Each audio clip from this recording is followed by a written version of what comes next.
हरे कृष्णा। बहुत से भक्त लोग जो हमारे मंदिरों से जुड़े हैं उनकी बड़ी जिज्ञासा रहती है एकादशी को लेकर। वैसे तो भारत देश में जो भी व्यक्ति पैदा हुआ है एकादशी के बारे में कुछ ना कुछ ज्ञान तो रखता है, लेकिन फिर भी जब से मॉडर्न सिविलाइजेशन ने अपना रूप लिया है, स्कूल्स में, कॉलेजेस में, कहीं पर भी लोगों को ऐसे त्योहारों के बारे में, फेस्टिवल्स के बारे में कोई जानकारी नहीं होती, इसलिए उनकी क्यूरियोसिटी बनती है और वो पूछते भी हैं प्रश्न। और कई बार लोग पुराने भी होते हैं लेकिन उनकी भी कई तरह के रिचुअल्स बंधे होने के कारण एकादशी को बड़े अजीब ढंग से कर रहे होते हैं या गलत दिन में कर रहे होते हैं। तो आज हमारी कोशिश रहेगी कि हम एकादशी से संबंधित सारी जिज्ञासाएं, डाउट्स या परेशानियां जो हमको आती हैं उन सब का उत्तर ढूंढ लें।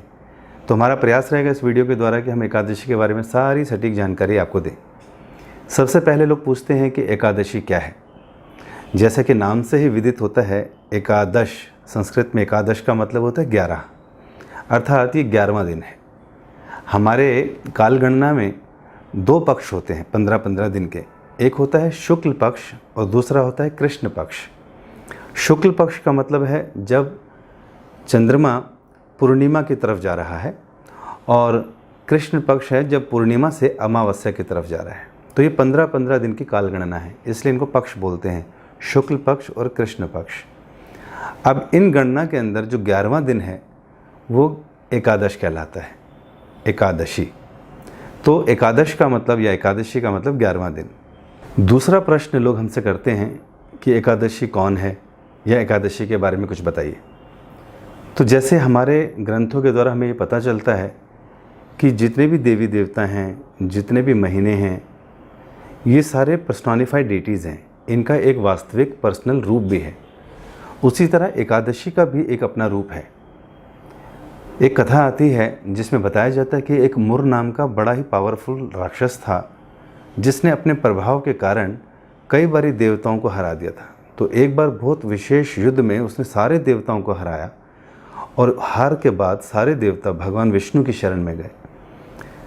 जब भगवान विष्णु की शरण में गए तो उन्होंने कहा, ठीक है, मैं इस असुर के वध का इंतज़ाम करता हूँ। और फिर भगवान विष्णु स्वयं आए और उस मुर नाम के राक्षस से युद्ध किया। मुर नाम के राक्षस ने जब देखा कि भगवान विष्णु उसके ऊपर काफ़ी हावी हो रहे हैं तो वो रण छोड़ के भागा। भगवान विष्णु भी पीछे गए, लेकिन वो भागकर अपनी जान बचा ली। इतने में जब भगवान विष्णु आए तो वो वहाँ से चलकर सीधा बद्रिका आश्रम चले गए और वहाँ जाकर रेस्ट करने लगे। इतने में ये मुर नाम का असुर भगवान के पीछे पीछे बद्रिका आश्रम पहुँच गया।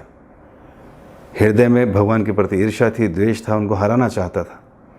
जैसे ही उस गुफा में पहुंचा तो मुर नाम के असुर ने क्या किया, मारने के लिए जैसे ही भगवान को तैयारी दिखाई, उसी समय भगवान विष्णु के शरीर से उनकी स्वरूपा शक्ति अर्थात एक फीमेल फॉर्म में देवी प्रकट हुई। वो वास्तव में एकादशी थी। तो वो जैसे ही प्रकट हुई, अपने हाथ भुजाओं में उसने अस्त्र शस्त्र लिए थे, और मुर नाम के राक्षस को देखकर उसने जो है ललकारा, और जैसे ही उसको ललकारा युद्ध के लिए, हुंकार भरी, उस देवी की हुंकार से ही वो मुर नाम का राक्षस मर गया। उसी के तुरंत बाद भगवान विष्णु ने अपनी आंखें खोली और पास में खड़ी उस देवी को देखा, जिसने बताया कि मैं आपके ही दिव्य शरीर से प्रकट हुई हूँ और ये मुर नाम के राक्षस का मैंने वध किया है। भगवान उनकी सेवा से बहुत प्रसन्न हुए। भगवान जब सो रहे थे, इसका मतलब ये नहीं कि उस समय संसार बंद हो जाता है या भगवान उस समय निष्क्रिय हो जाते हैं। भगवान की शक्तियाँ भगवान का काम करती हैं। तो इस प्रकार भगवान ने उससे प्रसन्न होकर बोला कि मांगो तुम्हें क्या चाहिए। तो उस देवी ने कहा कि हे भगवान, मुझे आप ऐसी शक्ति दीजिए कि मैं सारे तीर्थों में वास करूं, और जो लोग भी वहां आए मैं उनकी भक्ति का वर्धन करूं, उनके पापों को समाप्त करूं। मुझे इस प्रकार का बल दीजिए और शक्ति दीजिए। क्योंकि वो दिन 11वां था महीने का, इसलिए भगवान ने उनका नाम एकादशी भी दिया और उसको तथास्तु कह के वरदान दिया कि वो भक्तों की भक्ति का पोषण करने में सहायक होंगी। इस प्रकार एकादशी के दिन जो भी वैष्णवजन, भक्तजन व्रत इत्यादि रखते हैं, तीर्थों में भ्रमण करते हैं, भगवान का नाम जप करते हैं, उनके जीवन के सारे पाप समाप्त हो जाते हैं और भक्ति के और अग्रसर हो जाते हैं, भगवान के प्रेम के अग्रसर हो जाते हैं। एक कथा और भी आती है पद्म पुराण में। उसमें कहा गया जिस प्रकार भगवान ने जब ये सृष्टि की, इस सृष्टि में सबकी रचना करने के बाद कई प्रकार के पापों की भी रचना की। जैसे कि हमने बताया कि जो भी रचना होती है उन सब का पर्सोनिफाइड एक डीटी होता है, तो इसी तरह पापों का भी अपने आप में एक एक व्यक्ति स्वरूप के साथ था। जितनी तरह के पाप हैं, चाहे ब्राह्मण हत्या का हो, गो हत्या का हो, सारे पाप हैं और उनका कोई ना कोई पर्सोनिफाइड व्यक्ति भी है। इसी प्रकार जितनी भी चीज़ हम लोग और देखते हैं, विभूतियाँ देखते हैं, ये भी पर्सोनिफाइड डीटीज़ हैं इनके। तो इस प्रकार जब भगवान ने सबकी सृष्टि की तो उन सभी पापों से युक्त एक पाप पुरुष की भी रचना की, जो सभी पापों से युक्त था। और उसने क्या किया, उसने देखा कि भगवान ने हमारी रचना की है, लेकिन एकादशी के दिन क्या होता है, जो लोग भी भजन करते हैं, कीर्तन करते हैं, उस दिन ये सारे पापों का प्रभाव निष्क्रिय हो जाता है। और जो यमराज थे वो इस संसार के जीवों के द्वारा होने वाले पापों की सजा देने के लिए उनकी सेवा लगी थी। तो पहले तो भारी मात्रा में लोग आ रहे थे उन पापों के प्रभाव से, उस पाप पुरुष के प्रभाव से सारी जीवात्माएं वहाँ जा रही थी। लेकिन भगवान को लगा सृष्टि करने का उद्देश्य ये नहीं है कि जीवों को केवल नरकों में भेजकर पापों की यातना दिलवाएं। तो भगवान ने एकादशी का जो है उस दिन जो भी भगवान का नाम लेता है, जप करता है, कीर्तन करता है, तो सारे पापों से मुक्त हो जाता है, जैसे कि वरदान दिया था। उसी प्रकार सारे पाप करने वाले लोगों ने जब एकादशी के दिन नाम जप इत्यादि किया, भगवान की वंदना की, स्तुति की, तो सारे पाप मुक्त हो गए, लोग नरकों में जाने से बच गए। तो पाप पुरुष भगवान की शरण में आया कि भगवान आपने ही तो हमें प्रकट किया था, इस सृष्टि में हमारा भी तो योगदान है। अगर कहीं ना कहीं पुण्य है तो पाप भी होने चाहिए, कहीं पर उजाला है तो अंधेरा भी होना चाहिए। तो आपने ही हमारी रचना की है और आज हम लोग बेरोजगार हो गए, क्योंकि हमारे द्वारा प्रभावित लोग पाप करते थे, नरकों में जाते थे। लेकिन ये एकादशी के दिन विशेष ऐसा क्या है कि जो लोग भी, पापी से पापी व्यक्ति भी आपका नाम जप करता है, कीर्तन करता है या व्रत रखता है, तो हमारे प्रभाव से मुक्त हो जाता है, यमराज के पास नहीं जाता है। तो आप बताइए कि हम क्या करें? या तो हमारा अस्तित्व खत्म हो जाएगा, हम लोग मर जाएंगे और हमारा ये जीवन व्यर्थ चला जाएगा, क्योंकि हमारे को तो आपने ही उत्पन्न किया है। तो भगवान करुणावश कहते हैं ठीक है, आप एक काम कीजिए, आप सारे पाप मिलकर आज के दिन, एकादशी के दिन, आप सारे अन्न के अंदर चले जाया करो। अगर तुम अन्न के अंदर चले जाओगे तो एकादशी के दिन होने वाला नाम जप कीर्तन, उसके प्रभाव से आप बच जाओगे, नहीं तो आपके जीवन को संकट है। तो पाप सभी खुश हो गए। और एकादशी के दिन, जिस दिन नाम जप कीर्तन अधिक होता है, उस दिन सारे के सारे पाप हर प्रकार के अन्न के अंदर चले जाते हैं। और एकादशी के दिन अगर कोई व्यक्ति अन्न ग्रहण करता है किसी भी रूप में, तो सारे के सारे पाप, कौन कौन से? गौ हत्या का पाप, ब्राह्मण हत्या का पाप, माता पिता की हत्या का पाप, भाई बहन की हत्या का पाप, अन्य जीवों की हत्या का पाप, चोरी का पाप, गुरु की निंदा का पाप, हर प्रकार के पाप उसके अकाउंट में चले जाते हैं एकादशी के दिन, अगर खाली वो अन्न ग्रहण कर ले। तो इस प्रकार वो लोग पाप अन्न के अंदर आ जाते हैं। इसलिए अगर हम लोग एकादशी के दिन अन्न ग्रहण करते हैं तो बिना किए वो सारे पाप हमारे अकाउंट में आ जाते हैं, और पापों का फल हमेशा बड़ा ही दुष्कर होता है। हमें पता भी नहीं चलता, हम तो अच्छा काम कर रहे थे, हम तो लोगों के साथ अच्छी बातें कर रहे थे, हम किसी का दिल नहीं दुखा रहे थे, लेकिन क्योंकि हम कहीं ना कहीं अनजाने में वो सब पाप कर रहे हैं, उसका फल हमें ही भोगना पड़ता है।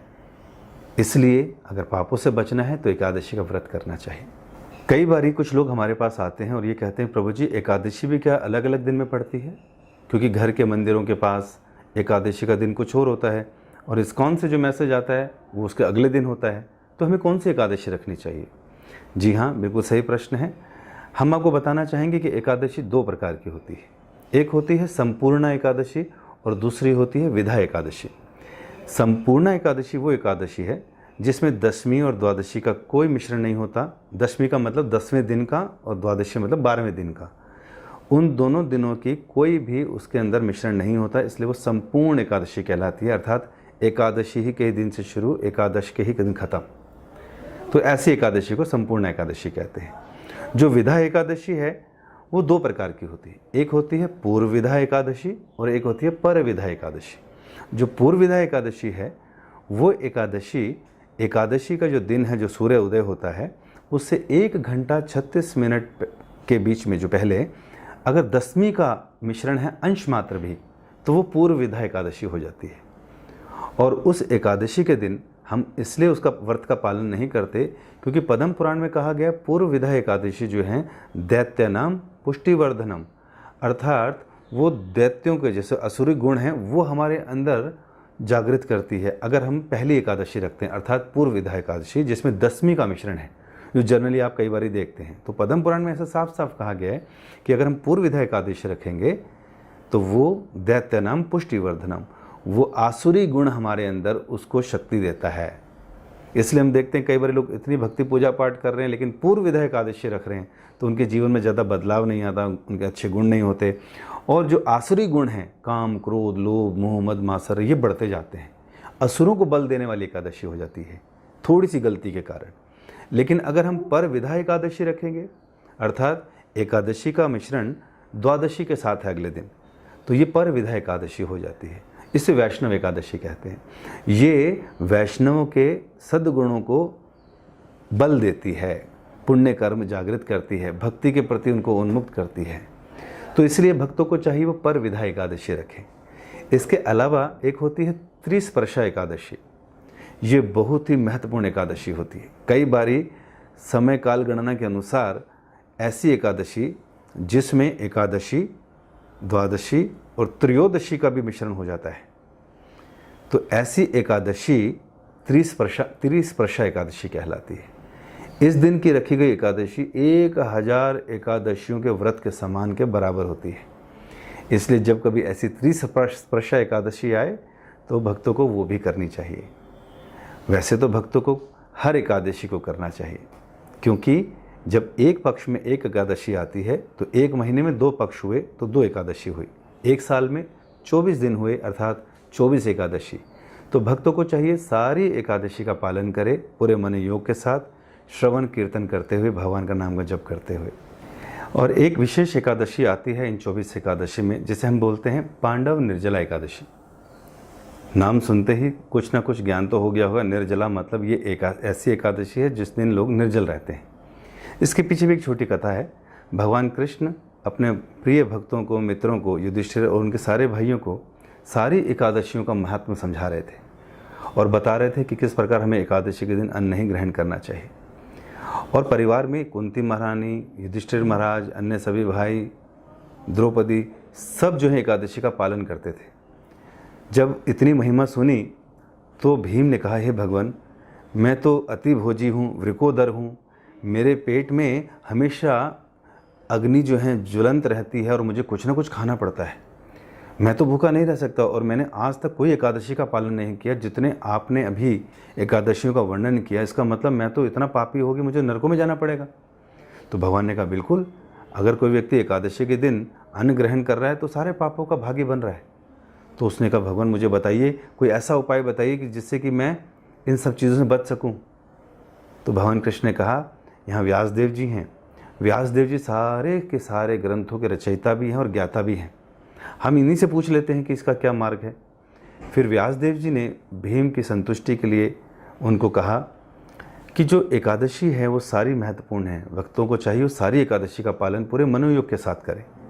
लेकिन तुम्हारे केस में क्या है कि तुम अतिभोजी हो, वृकोदर हो, तुम्हारी जठराग्नि हमेशा ज्वलंत रहती है, तुम्हें कुछ ना कुछ खाना पड़ता है। तो आप एक काम क्या कीजिए, आप अगर ज्येष्ठ मास की जो एकादशी आती है उस एकादशी में जिसे अगर आप फास्ट रखते हैं, एकादशी का पालन करते हैं, लेकिन निर्जल अर्थात उस दिन आपको जल भी नहीं पीना, तो अगर आप बिना जल के उस एकादशी को पूरा पालन करते हैं तो लगभग पुरानी 23 एकादशी जिस दिन आपने अन्न भी ग्रहण करा है या नहीं रखा है, आपको पूरी के पूरे साल की 24 एकादशियों का फल मिल जाएगा। ये सुनकर भीम बहुत प्रसन्न हुए कि खाली एक एकादशी रखने से। उन्होंने कहा, जी हाँ। तो इसी तरह हमारे जीवन में भी होता है, कई बार एकादशी के दिन हम कुछ ना कुछ खा पी लेते हैं, गलती से नियम टूट जाता है, या 10वीं वाले दिन रख ली पूर्व विधा, तो भक्त कहते हैं हम क्या करें। तो उन्हें चाहिए कि उनको तो मनोयोग से करे ही, लेकिन जब पांडव निर्जला एकादशी आती है जून के महीने में, उस दिन क्या करें, निर्जल रहे, और इस तरह से अन्य एकादशियों में हुए गलतियां सब माफ़ हो जाएंगी और सारी एकादशियों का फल मिल जाएगा। इस प्रकार बहुत संतुष्ट हुए भीम ये सुनकर, तब से इस एकादशी का नाम पड़ गया भीम एकादशी या फिर पांडव निर्जल एकादशी। इसके अलावा कई बार लोग आते हैं और कहते हैं प्रभु जी एकादशी कैसे रखनी चाहिए और उसमें क्या क्या खा सकते हैं। वैसे तो हम देखें कि हमारी खाने की आदत इतनी स्ट्रांग है कि हम अपनी जीवा को बिल्कुल भी रोक नहीं सकते, उसके वेग को। इसलिए हमारी ट्रेनिंग ऐसी कि 14 दिन 15 दिन हर समय हम 3 बार 4 बार हर समय कुछ ना कुछ खाते रहते हैं। और इस वजह से जब एकादशी के व्रत के बारे में सुनते हैं तो चक्कर आने लगते हैं कि बिना इनके कैसे रहेंगे। और इसलिए हम लोगों को फिर कई तरह के उपाय चाहिए होते हैं कि क्या क्या खा सकते हैं। इंटरनेट पे ढूंढते हैं, मंदिरों में फ़ोन करके पूछते हैं, वैरायटी ढूंढते हैं। तो इसको रखने का तरीका तो ये है कि जैसे ही हम 10वें दिन जब हम शाम के समय भोजन लें तो कोशिश करनी चाहिए 5 बजे तक भोजन ले लेना चाहिए, ताकि ग्रेन जो पेट में है वो टाइमली डाइजेस्ट हो जाए। उसके बाद भी अगर कुछ भूख लगे तो फिर फल इत्यादि ले सकते हैं। तो 5 बजे के बाद सायंकाल के बाद हमें कुछ नहीं लेना चाहिए, दशमी के दिन ही। और फिर सुबह उठ के स्नान इत्यादि कर कर एकादशी भगवान का नाम जप कर कर शुरू करना चाहिए, उनकी प्रार्थना कर कर, मंगला आरती कर कर या उनकी वर्शिप करके।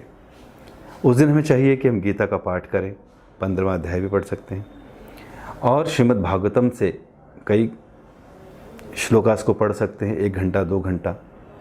एकादशी का मतलब है उस दिन हम भगवान के पास जाएं। उपवास का मतलब होता है भगवान के और नज़दीक जाने का एक अच्छा माध्यम।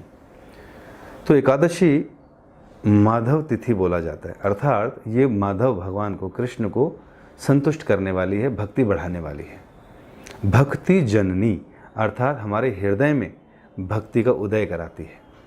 तो इसलिए हमें चाहिए सुबह उठने के बाद स्नान इत्यादि नित्य कर्मों से निकलने के बाद भगवान के नाम का जप, कीर्तन, वर्शिप इत्यादि करें, और पूरा दिन ऐसे कार्य करें जो भक्तिमय हों। अगर ऑफिस जाना पड़ता है या बिज़नेस में जाना पड़ता है, घर से बाहर निकलना पड़ता है, तो मॉर्निंग में अपनी पूरी साधना कर कर जाएं। और फिर बाहर भी अगर जाएं तो कम से कम बोलें, कम से कम शारीरिक काम करना पड़े, ऐसा प्रयास करना चाहिए। और जो लोग घर में रहते हैं उन्हें चाहिए कि वो उस दिन भजन कीर्तन ज़्यादा से ज़्यादा करें, और कोई भी ऐसा कार्य ना करे जिसमें हमें लगे हमारा टाइम वेस्ट होता है, जैसे नाखूनों को काटना, बाल बनवाने जाना, पार्लर जाना या जिम जाना। ऐसे शारीरिक कार्य जो हम अन्य दिनों में करते हैं उस दिन ना करें। हम अपने समय का इस्तेमाल भक्ति के लिए करें, ताकि भगवान भी देखे कि हम अपना समय का एक एक क्षण भगवान की सेवा के लिए लगा रहे हैं, और दूसरे कार्य जो अन्य दिनों में टाले जा सकते हैं उस दिन ना करें। उस दिन केवल भक्ति का दिन है, उस दिन हम भगवान के नज़दीक जाना चाहते हैं, ऐसी डिज़ायर डेवलप करें और ऐसे कार्य भी करें। तो पूरा दिन भक्तिमय कार्य करें, श्रवण करें, स्पिरिचुअल वीडियोस देखें और ग्रंथ इत्यादि पढ़ें। शिला प्रभुपाद जी कहा करते थे भक्तों को कि हमें ज़्यादा से ज़्यादा जप करना चाहिए। तो एकादशी के दिन भक्त लोग 64 माला का, 108 माला का नियम ले सकते हैं, करने का प्रयास करना चाहिए। नहीं समय है, ऑफिस या काम पर जाना पड़ता है, तो 32 माला कर लें। लेकिन इस्कॉन के सदस्यों से प्रार्थना की जाती है कि वो कम से कम 25 माला तो इस दिन करें। इसलिए हमारे सभी नवदीक्षित भक्त दीक्षा के बाद, उससे पहले सभी लोग 25 माला की आदत डालते हैं। एक माला 108 मनकों की होती है और 25 माला भक्त लोग कम से कम करते हैं, अन्यथा ज़्यादा भी करने का प्रयास करते हैं। तो इस प्रकार हमें व्रत रखना चाहिए। खाने के लिए जैसे हम नवरात्रों में कुट्ठू, सामक और कई कुछ लिमिटेड सब्जियां जो बताई जाती हैं जैसे घिया इत्यादि, इनका सेवन करते हैं, तो वो करा जा सकता है। और दूध से बनी चीज़ों का सेवन कर सकते हैं, शकरकंद का सेवन कर सकते हैं, आलू का सेवन कर सकते हैं, पीनट्स का सेवन कर सकते हैं, उसी के तेल से सारी चीज़ें बनाएं। अगर काली मिर्च और सेंधा नमक का भी इस्तेमाल करना है, यही करना चाहिए। और उसको भी नए पैकेट्स खोल कर इस्तेमाल करें, क्योंकि अगर अन्न का एक भी कण उन मसालों में या चीज़ों में होगा तो एकादशी विफल हो जाएगी। सबसे अच्छा तरीका तो यही है कि हम लोग एकादशी को फलों पे रखें या जल पर रखें, इसमें कोई दिक्कत नहीं होगी।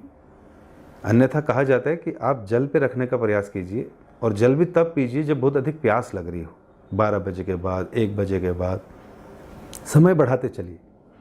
और बहुत ज़्यादा समस्या हो जाए तो आप जल पी लीजिए थोड़ा सा, फिर थोड़ी देर बाद और ज़्यादा दिक्कत हो फिर पी लीजिए। आप देखेंगे इस तरह से काफ़ी समय निकाल दिया, और ज़्यादा समस्या होने लग जाए तो आप उसके बाद फल इत्यादि ले सकते हैं। इस प्रकार निद्रा आ जाएगी रात में, और अगले दिन व्रत खोलने का समय 5:30 से लेकर 10 बजे के बीच में होता है। वो टाइमिंग्स भी कैलेंडर्स आते हैं, उससे आपको पता चल जाएगा, या इस्कॉन के किसी भी केंद्र से आप संपर्क करेंगे तो मिल जाएगा। तो पारण काल का जो समय होता है व्रत खोलने का, ब्रेकफास्ट टाइम, वो उसी के बीच में अन्न ग्रहण करके करना होता है। वो अन्न भी विधिवत रूप से साफ सुथरा सात्विक आहार हो, भगवान को भोग लगा हो, और उसके बाद उसको ग्रहण करना चाहिए। क्या खाएं और क्या ना खाएं के चक्कर में बहुत ज़्यादा मन को ना दुविधा में डालें। बेस्ट है कि जल पे रखें, सभी एकादशी को नहीं रखा जाता तो फल पे रखें, और वो भी शाम को संध्या के समय ही फल इत्यादि खाएं। अगर किसी के साथ दिक्कत है, घर परिवार में लोग बिल्कुल नहीं मानते हैं, उनके लिए वैरायटी बनानी पड़ती है ताकि अन्न से बचें, पापों से बचें, तो हाँ, उनके लिए अगर आप बनाना चाहते हैं तो बना सकते हैं, और ध्यानपूर्वक बनाएं ताकि उनको एकादशी का फल मिले। अन्यथा एक दिन की तपस्या से हम लोग अपना कितना भला कर सकते हैं।